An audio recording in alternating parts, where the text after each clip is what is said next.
ચાલો મિત્રો આગળ જઈએ આપણે બહુ જ અગત્યનો શબ્દ છે આ એકમ સદિશ આપણે શૂન્ય સદિશ જોઈએ ને હવે આપણે જોઈએ એકમ સદિશ શબ્દ જ બોલે છે જે સદિશનું મૂલ્ય 1 એકમ હોય તેવા સદિશને એકમ સદિશ કહે છે એકમ સદિશ વ્યાખ્યા કહે છે જે સદિશનું મૂલ્ય તમે એ સદિશનું માનાંક કરો તો માનાંક તમને કેટલો મળવો જોઈએ 1 આપણે જોઈ ગયેલા છીએ કોઈ પણ સદિશનું મૂલ્ય એટલે માનાંકમાં લખી શકો તમે તો તમે કોઈ પણ સદિશનું મૂલ્ય કાઢો તો તમને ફરજિયાત 1 એકમ મળવો જોઈએ મતલબ જવાબ 1 આવવો જોઈએ એવો સદિશ હોય એને આપણે એકમ સદિશ કહીએ છીએ હવે આ એકમ સદિશનો ઉપયોગ શું તો ખાસ યાદ રાખજો એકમ સદિશનો ઉપયોગ તે ચોક્કસ દિશાનું નિર્દેશન કરવા માટે થાય છે તેનો સંકેત આપણે n કેરેટ આને બોલવામાં આવે n ની ઉપર ટોપી જેવું એને બોલે n કેરેટ બરોબર જે એકમ સદિશની સંજ્ઞા છે તો આ રીતે એકમ સદિશનો ઉપયોગ શેના માટે માત્ર ને માત્ર તો દિશા કોઈ પણ સદિશની દિશા દર્શાવવા માટે એકમ સદિશનો ઉપયોગ થાય છે હવે તો જો આપણી પાસે 3 અક્ષ છે x y અને z આ ત્રણેય અક્ષની દિશાનું સૂચન કરવા માટે આપણી પાસે ત્રણેયના અલગ અલગ એકમ સદિશના સંજ્ઞા છે તો જોઈએ તો ભાઈ x y z અક્ષની દિશામાંના એકમ સદિશોને અનુક્રમે i કેરેટ j કેરેટ અને k કેરેટ વડે દર્શાવાય છે મતલબ જો સદિશ x અક્ષ ઉપર હોય તો x અક્ષ ઉપર એ સદિશનું દર્શાવ કરવા માટે આપણે i કેરેટનો ઉપયોગ કરી શકીએ એ જ પ્રમાણે જો આપણો સદિશ y અક્ષ ઉપર હોય તો y અક્ષ ઉપર દર્શાવવા માટે આપણે j કેરેટનો ઉપયોગ કરી શકીએ અને જો સદિશ z અક્ષ ઉપર હોય તો આપણે k કેરેટનો ઉપયોગ કરી શકીએ આ બધા એકમ સદિશ છે જો માત્ર x અક્ષ ઉપર હોય તો આપણે આ રીતે લખી શકીએ y અક્ષ ઉપર હોય તો દિશા દર્શાવવા માટે j કેરેટ અને જો z અક્ષમાં હોય તો દિશા દર્શાવવા માટે k કેરેટનો ઉપયોગ આપણે કરશું અને ત્રણ એકમ સદિશ છે એટલે ત્રણના મૂલ્ય તમે કાઢો તો આપણને ફરજિયાત કેટલા મળવા જોઈએ 1 મળવો જોઈએ કારણ કે આ ત્રણ શું છે એકમ સદિશ છે અને એકમ સદિશનું મૂલ્ય કેટલું 1 એકમ એટલા માટે ત્રણના મૂલ્ય 1 જ મળવા જોઈએ એટલે હવે પછી આ યાદ રાખો જો સદિશ x અક્ષ ઉપર હોય અને સદિશ તે દર્શાવવો હોય તો આપણે i કેરેટનો ઉપયોગ કરશું જો સદિશ y અક્ષ ઉપર હોય તો દર્શાવવા માટે j કેરેટનો જો સદિશ z અક્ષ ઉપર હોય તો દર્શાવવા માટે k કેરેટનો ઉપયોગ આપણે કરશું હવે સવાલ એવો થાય કે એકમ સદિશ શોધવો કેવી રીતે તો જોઈએ આપણે ધારો કે આપણી પાસે કોઈ a સદિશ છે તો મારે એ સદિશનો એકમ સદિશ શોધવો છે તો લખી શકીએ આપણે n caret of a but a નો એકમ સદિશ બરાબર એ સદિશ ના છેદમાં એનું મૂલ્ય એટલે આ રીતે કોઈ પણ સદિશનો જો એકમ સદિશ શોધવો હોય તો ફરજિયાત કે સદિશ ઉપર લખવાનો અને એનું મૂલ્ય શોધીને છેદમાં લખી લેવું આ રીતે આપણને એકમ સદિશ મળશે બહુ જ અગત્યની વસ્તુ છે આ યાદ રાખજો ખાસ કોઈ પણ એકમ સદિશ એ સદિશ પોતે છેદમાં એનું મૂલ્ય હવે આગળ જઈએ તો આપણે કોઈ પણ સદિશને દર્શાવવો છે આપણને ખબર છે સદિશમાં બે વસ્તુ હોય એક મૂલ્ય હોય બીજું દિશા હોય તો હવે કોઈ પણ સદિશને દર્શાવવા માટે આમાંથી આપણે a ને કરતા બનાવીએ તો માનાંકમાં એ સામે જાય તો a સદિશ બરાબર માનાંકમાં a n કેરેટ થઈ ગયું મતલબ આ સદિશ છે આને દર્શાવવો હોય તો આ એનું મૂલ્ય થઈ ગયું અને આ થઈ ગઈ દિશા કારણ કે એકમ સદિશનો ઉપયોગ માત્ર ને માત્ર દિશા દર્શાવવા માટે થાય છે તો આ થઈ ગયું સદિશ એનું મૂલ્ય અને દિશા થઈ ગયું કોઈ પણ સદિશને દર્શાવવા માટે બે વસ્તુ જોઈએ એમાંનું આ થઈ ગયું મૂલ્ય અને આ થઈ ગયું દિશા એટલે આ રીતે કોઈ પણ સદિશ આપણે દર્શાવી શકીએ આમ કોઈ પણ સદિશને તેના મૂલ્ય અને તે સદિશની દિશામાંના એકમ સદિશના ગુણાકાર સ્વરૂપે દર્શાવી શકાય છે કોઈ પણ સદિશને તેના મૂલ્ય અને તે સદિશની દિશાના એકમ સદિશના ગુણાકાર વડે દર્શાવી શકાય છે એટલે આ થઈ ગયું આપણું એકમ સદિશ પહેલી વ્યાખ્યા જે સદિશનું મૂલ્ય કેટલું હોય 1 એકમ હોય એને એકમ સદિશ કહે છે એકમ સદિશને કેરેટ વડે દર્શાવવામાં આવે છે n કેરેટ. પછી આપણી પાસે 3 અક્ષ છે તો 3 અક્ષમાં એકમ સદિશ લખવા હોય તો x અક્ષમાં i કેરેટ, y અક્ષમાં j કેરેટ અને z અક્ષમાં k કેરેટ છે. પછી જો તમારે એકમ સદિશ શોધવું હોય તો એ સદિશના છેદમાં એનું મૂલ્ય લખવું પડે અને આના ઉપરથી કોઈ પણ સદિશને દર્શાવી શકાય એનું મૂલ્ય અને એ દિશા લખીને ગુણાકાર કરીને તો તમે સદિશ પણ લખી શકો છો. આપણે એક એક્ઝામ્પલ જોઈએ તો આપણને ખ્યાલ આવશે. ધારો કે આ x અક્ષ અને y અક્ષ છે, મેં 3 સદિશ દર્શાવેલા છે. આ સદિશ a, આ સદિશ b, આ સદિશ c. મારે 3 સદિશ આ મેથડથી લખવા છે. પહેલાનું મૂલ્ય અને પછીની દિશા. તો ધ્યાનથી જોઈએ. આપણે સૌથી પહેલા હું b સદિશની વાત કરું તો જો b સદિશ કઈ અક્ષ ઉપર છે? માત્ર x અક્ષ ઉપર. તો ખાલી x અક્ષની દિશા આવશે. આપણે અને મૂલ્ય કેટલું? તો એ સદિશનું મૂલ્ય આપણે જોઈએ હતા જેટલો સદિશ દોરેલો હોય એનું મૂલ્ય કહેવાય. તો આટલો દોર્યો છે તો મૂલ્ય થઈ ગયું 4 અને x અક્ષ ઉપર છે તો મૂલ્ય 4 અને x અક્ષ દિશા i કે મૂલ્ય અને દિશા મૂલ્ય થઈ ગયું 4, દિશા થઈ ગઈ i કેરેટ. તો શું લખી શકો? b સદિશ લખી શકાય 4i કેરેટ. આ રીતે તમે કોઈ પણ સદિશ લખી શકો છો. આવું જ c લખવું હોય તો તમે જોઈ શકો છો આ c સદિશ છે એ y અક્ષ ઉપર છે અને y અક્ષ ઉપર એનું મૂલ્ય અને દિશા લખવી પડે. તો તમે જોઈ શકો છો એનું મૂલ્ય કેટલું? 3. તો મૂલ્ય થઈ ગયું 3. હવે y અક્ષ ઉપર છે તો y અક્ષ ઉપર દિશા શોધવા લખી આપણે કયું? j caret. તો શું થઈ ગયું? 3 j કેરેટ. આ રીતે b થઈ ગયું 4i અને c થઈ ગયું 3j કેરેટ. હવે આપણે a સદિશ પણ લખવો છે.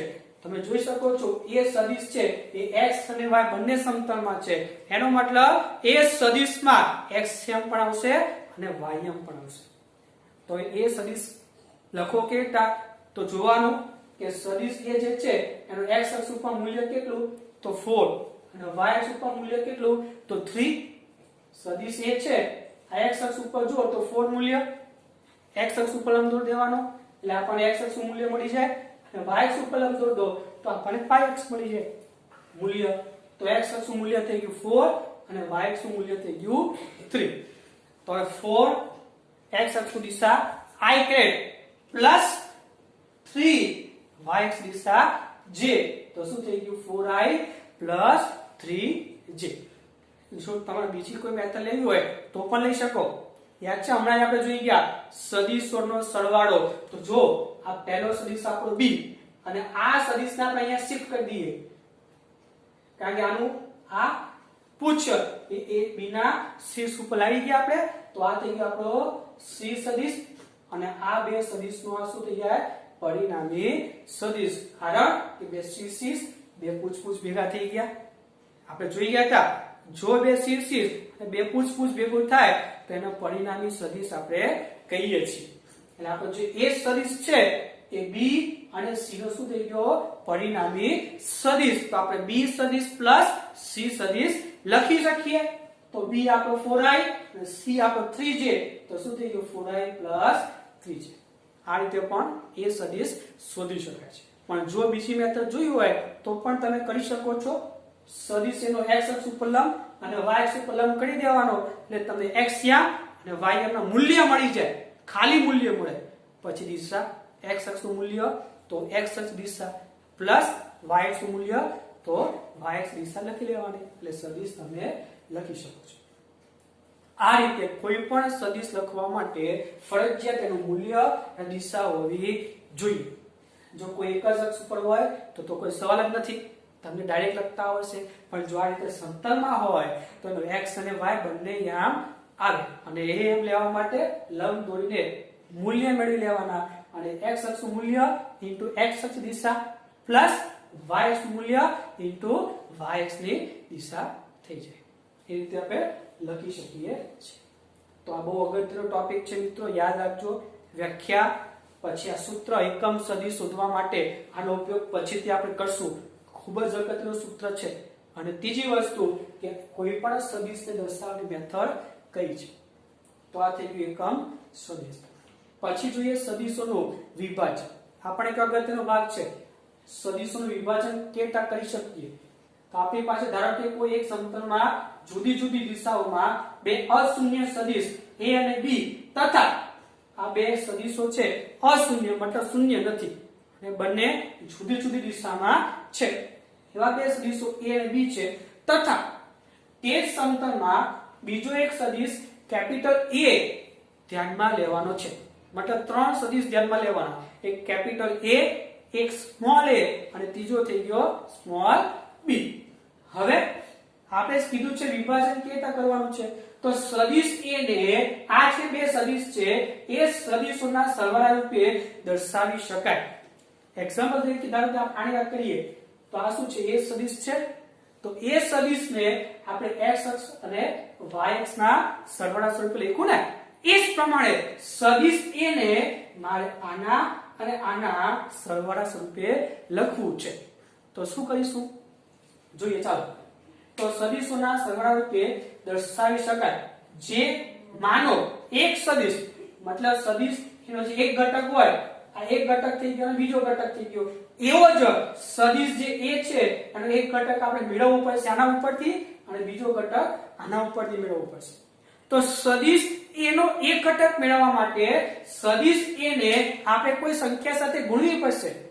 કારણ કે જો અહીંયા ધારો કે મારી પાસે આ બે સદિશ છે, બરોબર, મારે કેપિટલ A સદિશ મેળવવો છે પણ આપણને ખબર છે કે કેપિટલ A મેળવવા માટે મારી પાસે બે ઘટક હોવું જોઈએ. એક ઘટક આ બાજુ હોવું જોઈએ, બીજો ઘટક મારે આ બાજુ હોવું જોઈએ. તો આ સદિશ A નો એક ઘટક અને બીજો ઘટક, તો જ તમે સદિશ A ને આના અને આના સરવાળા સ્વરૂપે લખી શકો. પણ આ ઘટક મેળવવા માટે આ સદિશ A છે ને એને કોઈ વાસ્તવિક સંખ્યા સાથે ગુણવો પડે. તો આપણે વાસ્તવિક સંખ્યા કઈ દીધી છે તમે જોઈ શકો છો, લેમ્ડા. તો સદિશ A નો એક ઘટક થઈ ગયો લેમ્ડા A સદિશ. કારણ કે આ જે છે એનાથી ડાયરેક્ટ A નથી મળવાનું.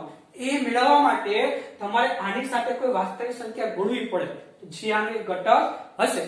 દાખલા તરીકે આપણી પાસે આવો કોઈ A સદિશ હોય તો તમારે I ને 4 વડે ગુણવા પડે તો સદિશ A નો એક ઘટક તમને મળે.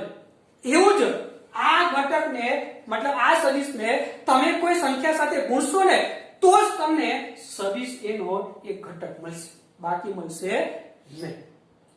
એટલા માટે કીધું છે સદિશ A ને બે સદિશોના સરવાળા રૂપે દર્શાવી શકાય. જેમાંનો એક સદિશ સદિશ A ને કોઈ વાસ્તવિક સંખ્યા લેમ્ડા વડે ગુણીને મેળવેલો હોય અને બીજો સદિશ છે b છે આપણો કે બેઠે બેઠો નહીં, આના જેમ જ કોઈ વાસ્તવિક સંખ્યા સાથે ગુણીને મેળવવાનો છે.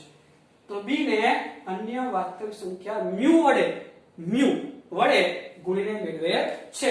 તો બીજો સદિશ આપણો શું થશે? μ b. બીજો સદિશ આપણે મેળવવો હોય તો 3 ગુણવા પડે ને.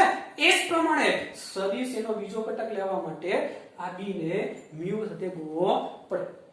કારણ કે સદિશ એનો જે એક ઘટક હશે ને એ આના જેટલો થશે અને સદિશ એનો જે બીજો ઘટક છે એ આના જેટલો થશે. ડાયરેક્ટ a b લખશો તો ઘટકો મળવાના નથી. ફરજિયાત તમારે સદિશ એનો આ ઘટક મેળવવો હોય તો એને કોઈ વાસ્તવિક સંખ્યા સાથે ગુણીને મેળવી લેવાનો અને એ જ પ્રમાણે b ને પણ કોઈ વાસ્તવિક સંખ્યા સાથે ગુણીને મેળવવાનો થશે. એનો મતલબ a ને લેમ્ડા સાથે ગુણ્યું અને b ને μ સાથે ગુણેલું છે. હવે તમે આકૃતિ જોઈ શકો છો. a હતું એને લેમ્ડા સાથે ગુણ્યું એટલે લેમ્ડા a થઈ ગયું, b ને μ સાથે ગુણ્યું એટલે μ b થઈ ગયું. તો આ થઈ ગયું આપણું પરિણામી સદિશ. તમે જોઈ શકો છો બે પૂછ બે શીશ ભેગા થઈ ગયા તો એ થઈ ગયું આપણું પરિણામી સદિશ lambda a plus lambda b સદિશ, સોરી μ b સદિશ. આ થઈ ગયું પરિણામી સદિશ. આમ તમે કહી શકો છો સદિશ a ને બે ઘટકો સ્વરૂપે આપણે વિભાજન કરેલું છે. આ સદિશ એનો એક ઘટક થઈ ગયો કોઈ પણ અને આ થઈ ગયો સદિશ નો બીજો કોઈ ઘટક. બે ઘટકોનું આપણે સંયોજન કર્યું અને એ સદિશ આપણને મળ્યો. અથવા સદિશના બે ઘટકોમાં વિભાજન આપણે કરી લીધું, આ એક અને આ બીજો. પણ એક ઘટક મેળવવા માટે તમારે કોઈ વાસ્તવિક સંખ્યા ગુણવી પડે એ જ પ્રમાણે બીજો ઘટક મેળવવા માટે પણ વાસ્તવિક સંખ્યા ગુણવી પડે. અહીં જોઈ શકો તમે, આ સદિશ એનો x ઘટક કહેવાય અને આ સદિશ એનો y ઘટક કહેવાય. તો x ઘટક મેળવવા માટે 4 ગુણવું આપણે અને y ઘટક મેળવવા માટે 3. એવું જ સદિશ એને આપણે લેમ્ડા સાથે ગુણવું એટલે એક ઘટક મળી ગયો, b ને આપણે b વડે ગુણવું એટલે બીજો ઘટક મળી ગયો અને બેને ભેગા કરીને ખાય તો સદિશ a મળી ગયો. આમ સદિશ a નું a તથા b ની દિશામાં રહેલા ઘટક સદિશો લેમ્ડા a અને મ્યુ b માં વિભાજન થયું છે તેમ કહેવામાં આવે. આ રીતનો ઉપયોગ કરીને આપણે આપેલ સદિશના બે ઘટક સદિશોમાં વિભાજન કરી શકીએ છીએ. આપણી પાસે કોઈ બીજો સદિશ હોય આના જેવો, તમારે એનું વિભાજન કરવું હોય તો x ઘટક લેવાનો અને બીજો y ઘટક વિભાજન તમે કરી શકો છો. દાખલા થશે, આવશે, પછી ખ્યાલ વધારે આવશે. બરોબર, લખી લો પછી આપણે આગળ જઈએ. ચાલો મિત્રો આગળ જઈએ આપણે નેક્સ્ટ ટોપિક ઉપર, સદિશના લંબ ઘટકો. આપણે મિત્રો યાદ હોય તો કોઈ પણ સદિશ લખાય કે યાદ છે, મૂલ્ય અને દિશા સાથે લખવાનું. એ જ વસ્તુ આપણે ફરીથી જોવાનું છે, પણ હવે થોડું ડિટેલમાં જોશું આપણે. બરોબર, એટલે આ બહુ અગત્યનો ટોપિક છે. બરોબર, ધ્યાન રાખજો આમાં. તો સદિશના લંબ ઘટકો, તો આપણે કોઈ પણ એક સદિશ દોરીએ. પહેલા મેં અહીંયા સદિશ a દોરેલો છે, ડેશ એન્ડ ડેશ તમે જોઈ શકો છો. હવે એ સદિશના લંબ ઘટકો આપણે પાડવાના છે. x અક્ષ ઉપર લંબ દોરશો એટલે તમને x અક્ષ ઉપરનો ઘટક મળી જશે અને y અક્ષ ઉપર લંબ દોરશો તો y અક્ષનો ઘટક મળશે. તો જોઈએ તો સદિશ a ના x અને y અક્ષો પર લંબ દોરેલા છે. તમે જોઈ શકો આ સદિશના x અક્ષ ઉપર લંબ PQ અને તમે સદિશના y અક્ષ ઉપર લંબ જોઈ શકો છો MN. જો x અક્ષ ઉપર લંબ દોરશો તો તમને a સદિશનો x ઘટક મળશે અને y અક્ષ ઉપર લંબ દોરશો તો સદિશ એનો y ઘટક તમને મળશે. તો જ્યાં PQ એ સદિશ a નો x અક્ષની દિશામાંનો અદિશ ઘટક છે. સદિશ a નો x અક્ષ દિશાનો અદિશ ઘટક, અથવા બીજું નામ એને શું કહેવાય તો સદિશ a નો x અક્ષના દિશાનો પ્રક્ષેપ. પ્રક્ષેપ એટલે લંબ કહેવાય. જેને સંકેતમાં આપણે x અક્ષનો ઘટક છે લખીએ છીએ ax. જોજો અહીંયા મેં ખાલી મૂલ્ય લખ્યું છે એટલા માટે એને અદિશ ઘટક કહેવાય. જો હું ઉપર સદિશ દોરું તો સદિશ થઈ જાય, અહીંયા ખાલી મૂલ્ય લખ્યું છે મેં ax એટલા માટે એને કયો ઘટક કહેવાય? અદિશ ઘટક કહેવાય. એટલે તમે જે સદિશ a ને x અક્ષ ઉપર લંબ દોરો છો, જેથી તમને જે ax મળે છે એ ax ના બે નામ છે. પહેલું સદિશ a નો x દિશાનો ઘટક અને બીજું નામ શું છે? સદિશ a નો x અક્ષ ઉપરનો પ્રક્ષેપ અથવા લંબ, જેને આપણે ax વડે દર્શાવેલું છે, જે આપણું PQ છે. આ જ રીતે તમે y અક્ષ ઉપર બી દોરી શકો. તો y અક્ષ ઉપર લંબ જોઈ શકો છો, કયું છે આપણું? MN. તો જે MN ને કહેવાય સદિશ a નો y અક્ષની દિશામાંનો અદિશ ઘટક અથવા સદિશ a નો y અક્ષની દિશાનો પ્રક્ષેપ. સદિશ a નો y અક્ષનો અદિશ ઘટક. અદિશ ઘટક શા માટે બોલીએ છીએ? માત્ર મૂલ્ય લખ્યું છે એટલે. અને બીજું નામ શું છે? સદિશ a નો y અક્ષ ઉપરનો પ્રક્ષેપ. પ્રક્ષેપ એટલે લંબ. આ રીતે તમે કોઈ પણ સદિશ દોરેલો હોય, તમારે જો x ઘટક જોઈતો હોય તો x અક્ષ ઉપર લંબ દોરી દેવાનું. જેટલું મૂલ્ય હોય એ બંને આ પૂછ આ શીર્ષ બંને ઉપરથી લંબ દોરી દો, જે મૂલ્ય મળે એનો x ઘટક થઈ જાય. આ જ રીતે તમે y અક્ષ ઉપર લંબ દોરશો ને તો તમને y ઘટક પણ મળી જાય. અને એક વખત x ઘટક ને y ઘટક મળી ગયો પછી સદિશ તમે એકદમ ઈઝીલી લખી શકો છો. બરોબર, તો સદિશ y ઘટક થઈ ગયો. હવે સદિશ a ને શું લખાય? તો તમે જોઈ શકો છો સદિશ a બરાબર આપણે ત્રિકોણની મેથડ તમે લખી શકો. સદિશ a બરાબર p dash q dash plus q dash n dash. યાદ છે સદિશની ત્રિકોણની મેથડ? તમે જો અહીંયા બે ઘટક પાડી દો, આ x ઘટક ના ઉપર થઈ ગયો y ઘટક, તો શું થઈ ગયું? p dash q dash plus q dash n dash બરાબર સદિશ a. તો સદિશ a બરાબર p dash q dash plus q dash n dash. આ સદિશોનો સરવાળો જે આપણે ઓલરેડી જોઈ ગયેલા છીએ એ મેથડ છે. હવે p ડેશ q ડેશ નું જે મૂલ્ય છે એ બેઠે બેઠું pq જેટલું થાય, તો p ડેશ q ડેશ ની જગ્યા ઉપર આપણે pq લખી શકીએ અને એ જ પ્રમાણે q ડેશ n ડેશ છે એ જગ્યાએ આપણે mn લખી શકીએ. તો થઈ ગયું mn. અને આ p ડેશ q ડેશ અથવા pq નું મૂલ્ય કેટલું? તો ax અને q ડેશ n ડેશ અથવા mn નું મૂલ્ય કેટલું તો ay, તો સદિશ a બરાબર ax I caret plus ay j caret તમે લખી શકો છો. મિત્રો આ વસ્તુ ઓલરેડી આપણે જોઈ ગયેલા છીએ. તમને ખ્યાલ હોય તો કે સદિશ a નો કોઈ પણ સદિશને દર્શાવવું હોય તેનું શું લખવાનું મૂલ્ય અને દિશા. તો આ સદિશ x y અક્ષમાં છે એના બે મૂલ્ય મળે.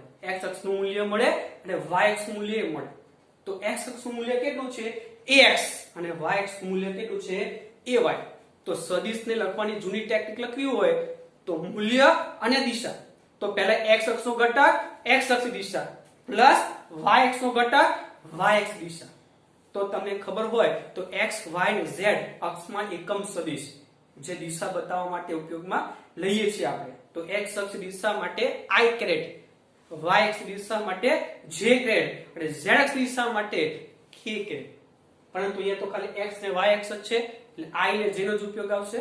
તો x અક્ષનો ઘટક કયો ax અને x અક્ષ દિશા કઈ I કેરેટ પ્લસ y અક્ષનું મૂલ્ય કેટલું તો ભાઈ ay અને y અક્ષ દિશા કેટલી તો j કેરેટ. તો સદિશને લખી શકીએ આપણે axi પ્લસ ayj. બરોબર. એટલે આ ઈઝી પડશે આપણને. કોઈ પણ સદિશ લખવો હોય તો મૂલ્ય દિશા જેટલા પરિમાણમાં હોય એટલા ઘટક લખવાના. જો કોઈ એક જ અક્ષમાં હોય તો એક જ આવશે I j કે k, પણ જો બે પરિમાણમાં હોય એના જેમ તમે બે ઘટક લખવા પડે. આ રીતે તમે કોઈ પણ સદિશને લખી શકો છો. અથવા બીજી મેથડ આ લંબ દોડી દેવાના એટલે ઘટકો મળી જાય. એ ઘટકો મળે પછી લખતા તમને આવડે છે. તો આ થઈ ગયા આપણા સદિશોના લંબ ઘટકો. હવે અહીંયા જે x છે તો આપણને ખબર છે axi આખું લખ્યું છે.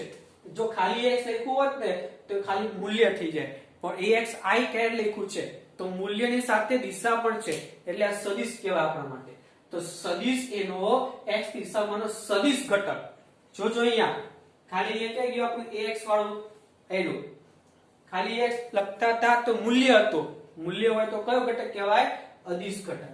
અહીંયા આપણે ax સાથે I પણ લખ્યું છે, મૂલ્ય સાથે દિશા પણ છે એટલે સદિશ થઈ જાય. એટલે આ ઘટક થઈ ગયો x સદિશ ઘટક. અને સદિશ એનો y દિશામાંનો સદિશ ઘટક કયો તો ayj કે. તો આ સદિશ થઈ ગયા. હવે બીજી વસ્તુ શીખીએ આપણે. તો તમે ત્રિકોણ જોઈ શકો છો p dash q dash n dash. તમે થીટા ઢાલ લો અહીંયા બનાવે છે x અક્ષ સાથે એવું ઢાલ લઈએ આપણે. તો બાજુની જે પાછળની બાજુ છે કઈ થઈ ગઈ p ડેશ q ડેશ અને સામેની બાજુ કઈ થઈ ગઈ q ડેશ n ડેશ. તો આકૃતિ ઉપરથી cos થીટા શું લખાય પાછળની બાજુ છેદમાં કર્ણ. તો cos થીટા બરાબર p ડેશ q ડેશ છેદમાં p ડેશ n ડેશ. અને p ડેશ q ડેશ ની જગ્યા ઉપર આપણે લખી શકીએ pq નું મૂલ્ય. તો અહીંયા થઈ ગયું pq નું મૂલ્ય કેટલું તો ax અને p ડેશ n ડેશ એટલે સદિશ a નું મૂલ્ય. જોજો મેં અહીંયા t નથી દોર્યું, આલે મૂલ્ય બતાવે છે. તો મૂલ્ય ખાલી આટલું. ધારો કે સદિશ a નું મૂલ્ય આપણે a લખીએ છીએ, યાદ છે સદિશ a નું મૂલ્ય ક્યાં તો માનાંકમાં a લખાય ક્યાં તો ખાલી a લખાય. તો આપણે સદિશ a નું મૂલ્ય લખ્યું છે a. તો cos θ બરાબર ax ના છેદમાં a થઈ ગયું. તો ax બરાબર a cos θ. એનો મતલબ સદિશ a નો x ઘટક થઈ ગયો તમારો a cos θ. એ જ પ્રમાણે આ ત્રિકોણમાં તમે sin θ યુઝ કરો શું થઈ જાય સામેની બાજુ છેદમાં કર્ણ એટલે કે n ડેશ q ડેશ છેદમાં p ડેશ n ડેશ.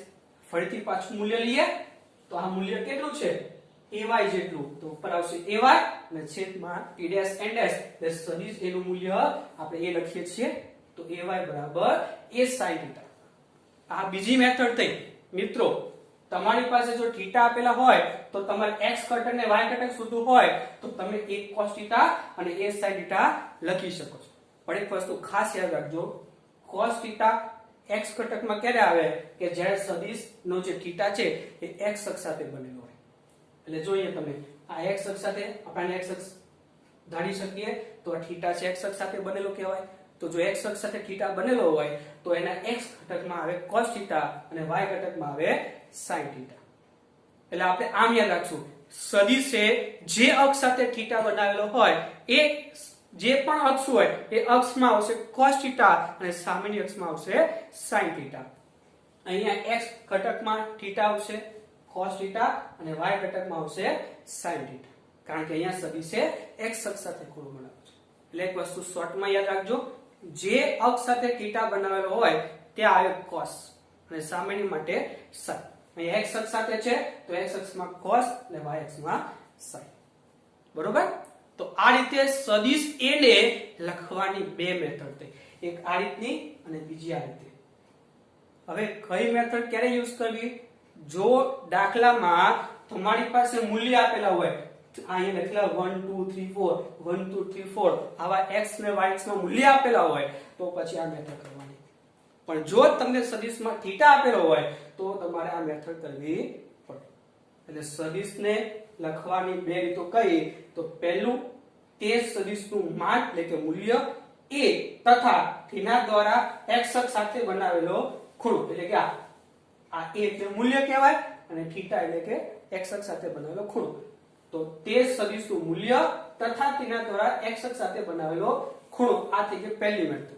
અને આનામાં લખીએ તો તેના ઘટકો ax અને ay દ્વારા આ રીતે. એટલે સદિશને બે રીતે તમે લખી શકો છો. દાખલામાં જે રીતે તમને આપેલું હોય એ પ્રમાણે જોવાનું. જો એક મૂલ્ય 2 3 4 મૂલ્ય આપેલા હોય તો પછી આ મેથડ, ને જો થીટા આપેલો હોય તો પછી આ મેથડ તમે કરી શકો છો. તો આ થઈ ગયું આપણા સદિશ એના લંબ ઘટકો અને બે મેથડ આપણે જોઈ. હવે થોડુંક હજી આગળ જઈએ આપણે. તો તમે આ ત્રિકોણ ફરીથી જો p dash q dash n dash, તમે એમાં પાયથાગોરસ લઈ શકો છો. પાયથાગોરસ તો શું થાય? પાયથાગોરસ તો p ડેશ q ડેશ નો વર્ગ plus q dash n dash નો વર્ગ બરાબર p ડેશ n ડેશ નો વર્ગ થાય. તો p ડેશ n ડેશ બરાબર શું થઈ જાય? p ડેશ n ડેશ બરાબર વર્ગમૂળમાં p ડેશ q ડેશ નો વર્ગ આ અને plus q dash n dash નો વર્ગ. ફરીથી પાછું મૂલ્ય છે તો આનું મૂલ્ય આપણે લઈ શકીએ ax જેટલું અને આનું મૂલ્ય લઈ શકીએ આપણે ay જેટલું, અને આ સદિશ એનું મૂલ્ય છે એવું કહી શકીએ તો p ડેશ n ડેશ એટલે શું થઈ ગયું? સદિશ એનું મૂલ્ય, જેને માનાંકમાં પણ લખી શકો અથવા તમે સિમ્પલ એ પણ લખી શકો છો. અને આની જગ્યા પર p ડેશ q ડેશ ને આપણે ax લખીએ છીએ તો ax નો વર્ગ અને q ડેશ n ડેશ એટલે શું? તો ay નો વર્ગ.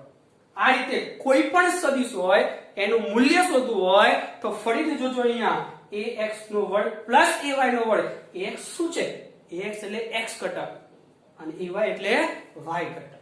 તો તમે કહી શકો એવું, કોઈ પણ સદિશનું મૂલ્ય એટલે વર્ગમૂળમાં તેના ઘટકોના વર્ગોનો સરવાળો.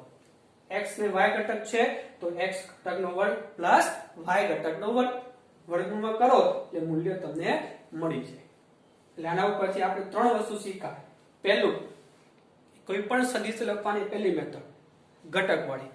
આ બીજું, કોઈ પણ સદિશને લખવાની બીજી મેથડ cos થીટા અને sin થીટા, જે અક્ષ સાથે થીટા હોય તે cos લેવાનું અને બીજું માટે sin. અને ત્રીજી વસ્તુ આપણે જોઈને મૂલ્ય શોધવા માટે. કોઈ પણ સદિશનું મૂલ્ય એટલે વર્ગમૂળમાં તેના ઘટકોના વર્ગોનો સરવાળો. પહેલા ઘટકો શોધી લેવાના, પછી તેનો વર્ગ કરીને સરવાળો કરી દેવાનો એટલે સદિશ એનું મૂલ્ય મળી જાય. બરોબર? સાથે સાથે તમને એવું પૂછે કે આ થીટા કેટલો? સદિશે બનાવેલો ખૂણો અથવા દિશા પણ બોલી શકે. થીટા એટલે દિશા બતાવે. તો તમને પૂછે કે સદિશ એની દિશા શોધો એટલે કે ખૂણો શોધો તો તમે કહી શકો tan થીટા બરાબર આપણી પાસે આ બાજુ કેટલી ay અને આ બાજુ કેટલી ax.